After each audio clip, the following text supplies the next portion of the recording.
باپ اور بیٹے اور القدس کے نام میں آمین۔ مسیح یسوع میں میرے عزیز بھائیوں اور بہنوں اور پیارے بچوں، آپ سب کو کراچی پاکستان سے شوکت بھٹی کا سلام و پیار پہنچے۔ میرے عزیزوں، آج کی پہلی تلاوت جو کہ پہلے ملوک کے کتاب میں سے لی گئی ہے، اس میں سارفت کی بیوہ کا ذکر ہے۔ وہ بیوہ جس کے پاس کچھ نہ بچا تھا، جس کے پاس مٹھی بھر آٹا اور کپی میں تھوڑا سا تیل تھا۔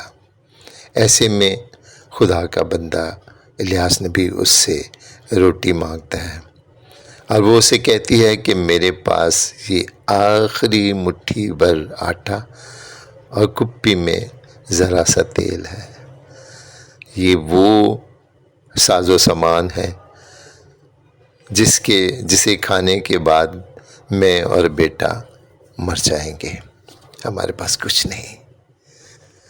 لیکن الیاس نبی کے کہنے پر وہ اسے ایک روٹی اپنے ساز و سامان میں سے، اپنے مال و متاع میں سے خدا کے بندے کو دیتی ہے، تو پھر خدا اس پر اپنی رحمتوں کے دریچے کھول دیتا ہے۔ زندگی بھر اس کے ڈبے میں سے آٹا ختم نہ ہوا، کپی میں سے تیل ختم نہ ہوا۔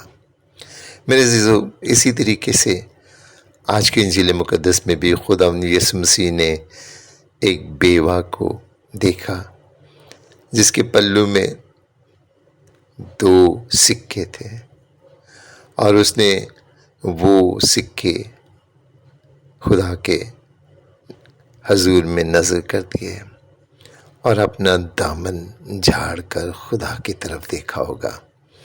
اپنا سب کچھ جو اس کے پاس تھا وہ اس نے خدا کو دے دیا۔ بے شمار لوگوں نے اس وقت بہت ساری دولت ڈالی ہوگی، تڑھی بجائی ہوگی، بڑے شان سے، بڑے اونچی آوازوں میں پکارا گیا ہوگا کہ آج فلاں شخص نے فلاں رقم ادا کی، اتنا چندہ دیا، اتنا نذرانہ پیش کیا، اور اس بیوہ کے نذرانے کو کسی نے دیکھا بھی نہیں ہوگا، لیکن خدا نے دیکھا۔ خدا یسوع المسیح نے نہ صرف خود دیکھا بلکہ اپنے شاگردوں کو بلا کر انہیں دکھایا اور اس کی تعریف کی، اور شاگردوں سے کہا کہ دینے والوں میں سے سب سے زیادہ جس نے دیا وہ یہ بیوہ نے دیا۔ میرے عزیزو، بیوہ کے متعلق خدا بڑا ہی نرم گوشہ رکھتا ہے۔ بائبل مقدس میں بتاتی ہے کہ خدا یتیموں اور بیواؤں کا انصاف کرتا ہے۔ خدا بیوہ کو اپنے پروں تلے چھپا لیتا ہے، اس کی حفاظت کرتا ہے، اس کی پناہ کرتا ہے، اسے پناہ میں رکھتا ہے، اور جو کوئی اس پر ظلم کرے اس کے خلاف کھڑا ہو جاتا ہے۔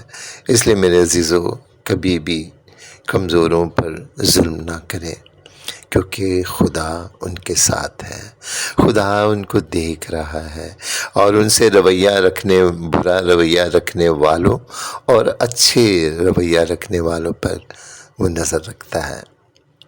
میرے عزیزو، بیوہ معاشرے میں بہت ہی نیچے درجہ رکھتی ہے، اس کی حالت لٹی پٹی، ٹوٹی پھوٹی اور بے سہارا جیسی ہوتی ہے، لیکن ان کے ساتھ خدا ہوتا ہے۔ آج کی دونوں تلاوتوں میں بائبل مقدس میں خدا کو دینا نہیں بلکہ خدا سے لینے کا طریقہ سکھاتی ہے۔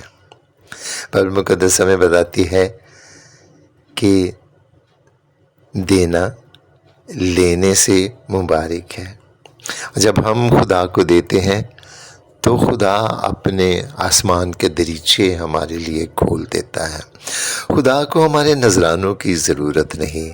ہم خدا کو کیا دے سکتے ہیں؟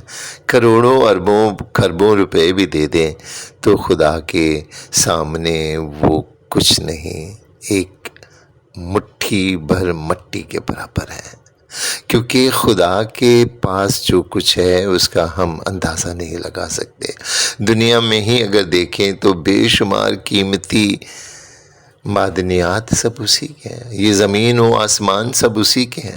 آسمان پر اربوں خربوں ستارے سیارے موجود ہیں جن میں بے شمار پوشیدہ خزانے ہیں، وہ سب خدا کے ہیں۔ تو خدا کو ہم کیا دے سکتے ہیں؟ میرے عزیزو، ہماری حیثیت کیا ہے خدا کو دینے کی؟ اگر ہم کائنات کو ایک سمندر سمجھ لیں اور اس سمندر میں ہماری زمین کی حیثیت ایک خشخش کے دانے کی مانند ہے، اس خشخش کے دانے میں میری اوقات کیا ہے، میری ہستی کیا ہے کہ میں خدا کو کچھ دے سکوں؟ لیکن بائبل مقدس ہمیں سکھاتی ہے کہ دینا، اگر آپ کو کچھ چاہیے، جو کچھ آپ مانگنا چاہتے ہیں تو دینا سیکھیں، کیونکہ دینے سے ہی ہمیں ملتا ہے۔ میرے عزیزو، ایک ماں اپنے بیٹے سے جب بسکٹ کا ٹکڑا مانگتی ہے، اس بسکٹ کا ٹکڑا جو ماں نے ہی اسے دیا ہوتا ہے، اور یہ بسکٹ کا ٹکڑا جو بیٹے کے ہاتھ میں ہے اس ڈبے میں سے ہے جو ماں نے ہی اپنے بیٹے کو خرید کر دیا۔ بیٹے کے ہاتھ میں، ایک ہاتھ میں بسکٹ سے بھرا ہوا ڈبہ ہے اور دوسرے ہاتھ میں کھایا ہوا بسکٹ ہے جس پر تھوک لگا ہوا ہے، اور ماں ہتھیلی بڑھا کر بیٹے سے مانگتی ہے تو بیٹے کا دل دھڑکنے لگتا ہے، وہ اسے دینا نہیں چاہتا، اس کا ہاتھ ہٹا دیتا ہے۔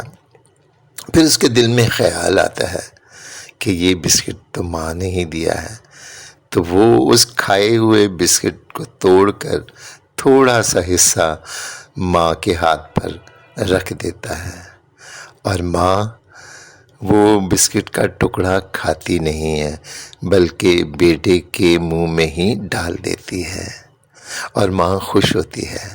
ماں خوش ہوتی ہے کہ بیٹے نے دینا سیکھا۔ آج کی تلاوت میں بھی خداوند یسوع المسیح یہی سکھانا چاہتے ہیں، ہمیں دینا سکھاتے ہیں کہ ہم خدا کو کس نیت سے، کس دل سے دیتے ہیں۔ اگر ہم صدق دل سے، کھلے دل سے، اچھی نیت سے خدا کو دیتے ہیں اور اس کا شکر ادا کرتے ہیں تو خدا آسمان کے دریچے ہمارے لیے کھول دیتا ہے، وہ اپنی مٹھی کو کھولتا اور ہمیں اچھی چیزوں سے آسودہ کر دیتا ہے۔ آج کی تلاوت میں خدا ہمیں سکھانا چاہتا ہے، اپنے دیے ہوئے میں سے دینا سکھاتا ہے۔ جب ہم خدا کو دیتے ہیں تو خدا ہمارے دامن کو اس قدر بھر دیتا ہے کہ ہمارا دامن چھوٹا ہو جاتا ہے۔ خدا کا دینا کم نہیں ہے، بسا اوقات ہمارا دامن ہی چھوٹا ہوتا ہے، اور خدا پھر ہمارے اس دامن کو کشادہ کرتا ہے، ہمیں اس کے لائق بنا کر بے شمار دولت سے، بے شمار خزانوں سے بھر دیتا ہے۔ اس لیے میرے عزیزو، جب بھی خدا کے حضور جائیں تو نیک نیت سے، نیک دل سے، سچے دل سے، حلیمی سے، فروتنی سے اسے دیں۔ خدا ہم سب کو برکت دے، آمین۔